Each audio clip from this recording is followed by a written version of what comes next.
Bonjour. Bienvenue sur Afrique Vision Plus. Togo, Faure Gnassingbé signe la nouvelle constitution. Avant de commencer, merci de vous abonner et d'activer la cloche de notification afin de ne rien manquer des prochaines vidéos. Le président togolais Faure Gnassingbé a signé une nouvelle constitution controversée qui supprime les élections présidentielles, selon un communiqué de son bureau publié lundi en fin de journée. Selon ses opposants, cette décision lui permettra de prolonger le règne de sa famille, qui dure depuis 6 décennies. En vertu de la nouvelle législation, le Parlement aura le pouvoir de choisir le président, supprimant ainsi les élections directes. Samedi, la commission électorale a annoncé que le parti au pouvoir de M. Gnassingbé avait remporté la majorité des sièges au Parlement de ce pays d'Afrique de l'Ouest.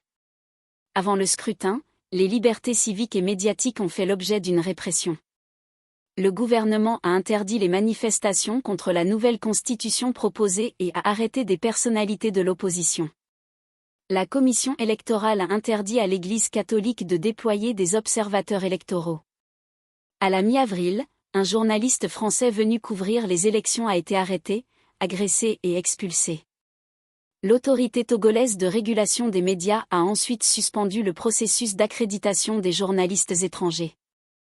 Selon les résultats provisoires, le parti au pouvoir, l'Union pour la République, UNIR, a remporté 108 sièges sur 113 au Parlement et 137 postes sur 179 au Sénat. La nouvelle constitution fait également passer la durée des mandats présidentiels de 5 à 6 ans et introduit une limite à un seul mandat. Toutefois, les presque 20 ans que M. Gnassingbé a déjà passé à la tête du pays ne seront pas pris en compte dans ce décompte. La même famille dirige ce pays d'Afrique de l'Ouest depuis 57 ans, d'abord par Eyadema Gnassingbé, puis par son fils. Faure Gnassingbé a pris ses fonctions après des élections que l'opposition a qualifiées de simulacres. L'opposition politique, les chefs religieux et la société civile estiment que la nouvelle constitution proposée rend probable le maintien de M. Gnassingbé à l'expiration de son mandat en 2025. Ils craignent également que la création d'un poste similaire à celui de Premier ministre, qui serait choisi au sein du parti au pouvoir, ne permettent à M. Gnassingbé d'étendre son emprise sur le pouvoir au-delà de ce nouveau mandat. Un groupe d'une vingtaine d'organisations de la société civile togolaise a appelé à des manifestations pour défendre et rétablir la constitution du pays. Nous n'accepterons jamais cette nouvelle constitution, même après sa promulgation. Le peuple togolais doit se tourner résolument vers 2025 minutes, a déclaré à l'Associated Press David Dosset, porte-parole des organisations de la société civile. À ce moment-là, une élection présidentielle est absolument nécessaire pour que le peuple choisisse un nouveau président et réalise enfin une transition démocratique au Togo.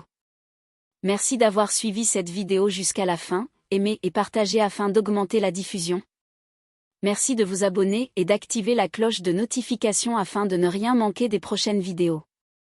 Pour plus d'informations, visitez notre site afriquevisionplus.com.